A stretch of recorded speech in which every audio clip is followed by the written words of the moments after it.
তো বন্ধুরা আইসো আমরা দেখি আমার বাড়ির পরিস্থিতিটা কি মতন হয়ে আছে।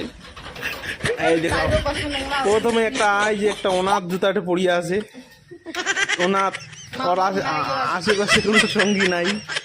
তারপর দেখো ওই কোনার এক জোড়া উঁকি মারি দেখেছে। তারপরে আমার এদিকে চলে যাই, ওই যে একটা ছাতা উঠে আছে, তাই আবার ছাতার না ডান্ডি নাই, লাসার পড়ে আছে। আজ যে খেতা আছে, আজ একটা ইয়া ছাড়া তিনটা জুতা একসঙ্গে পড়ে আছে। তিনটা না দুইটা, তারপরে আজ যে একজন এটা পড়ে আছে। বাইরে বৃষ্টি পড়ছে, এইভাবে দুনিয়াটা চলেছে আমার। আরো কিনিতেছে, কি কি কিনিব? Sofa set. এই যে একটা সোফা সেট বসিয়া আছে।